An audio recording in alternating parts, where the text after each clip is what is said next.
What is up, ITL? Barwitt's coming to you with a throwback Thursday of Barwitt's breaks. Now, it's going to be a little different than the other breaks because I tried to make a video of me breaking and opening this 1986 Wax Tops Baseball hobby box. They're like 35 to 50 bucks on eBay. You can find them just like this one that was not certified, or you can find them certified from the Baseball Card Exchange. Just kind of says, hey, it's authentic.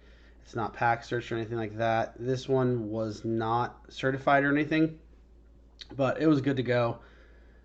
You're not really going to find anything crazy in them anyways, so I don't know the difference or really know the reason why you'd want to get them certified from the Baseball Card Exchange.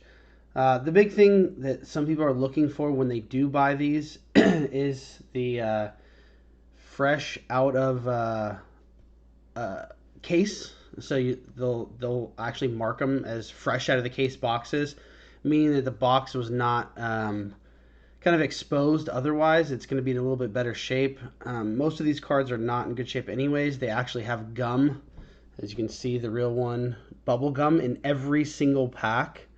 That's going to ruin at least one of the cards, if not more of the cards. So you don't really want to spend a ton of money on this stuff.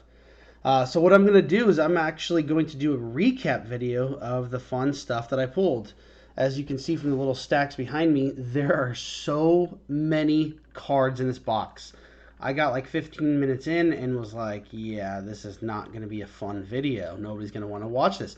So we're just going to do a quick recap video for our first Throwback Thursday edition of Barwitt's Breaks. So here we go. And as you can see, these are all the base comments behind me.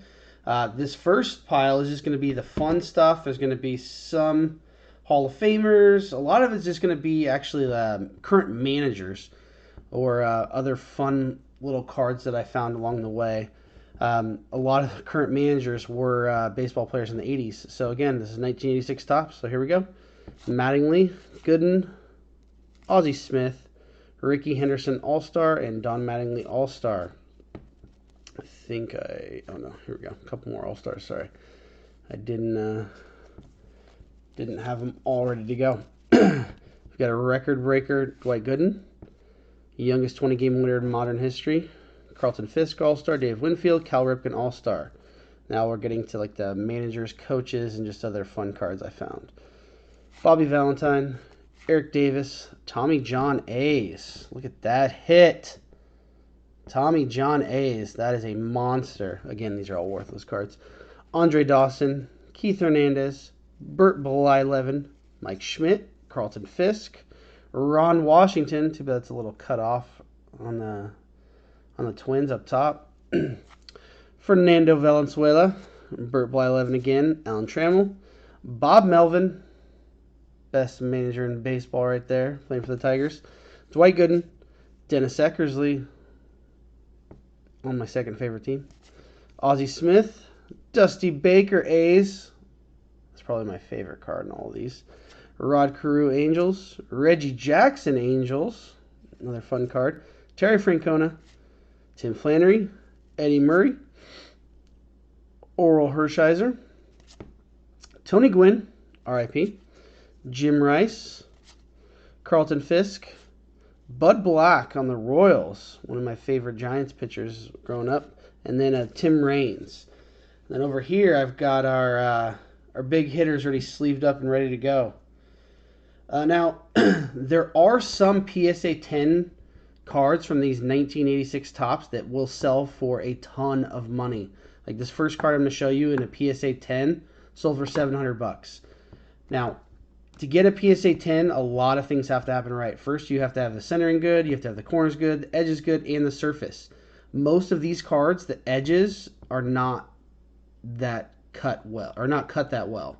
So, this Nolan Ryan card, it's sold for $700 in a PSA 10. I don't know if you can see it on the camera, but the top edge is just kind of furry. It's just cardstock that wasn't cut as cleanly. Now, it's centered really well, so this is actually a very nice Nolan Ryan. It will probably stay in Brian's PC. I don't know what he plans to do with it, but it's a very nice card.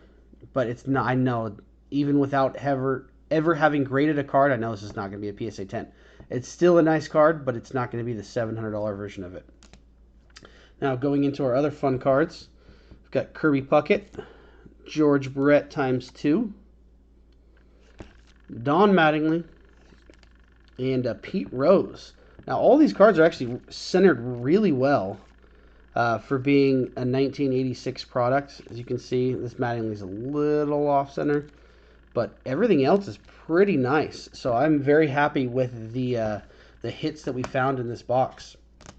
So again, it was 1986 Topps. You can find it for 35-ish to $50, kind of depending on the condition of the box. But it's a really fun break. It just takes a long time. There's so many cards, so it's not a good break to make a video with. So next time we will pick something that is going to be a little bit more conducive to making a video for. Otherwise, we'll just keep doing these recaps. So be on the lookout for a future Throwback Thursday. Eventually, I will have some 2020 Bowman in. I don't have any of the stuff I pre-ordered yet. I haven't found any of the retail. Everything's kind of dry at my targets. Maybe I'll get it. I don't know with the way things are going if I'll actually get it. I don't know if I'm going to break it. I don't know what's going on with it yet. But I still have this this Bowman first edition box that I'm sitting on. So we will see what the future holds for Barwitt's Breaks. But we will do a Throwback Thursday next week. So everyone have a good and safe Memorial Day weekend. And I will see you next week. Peace.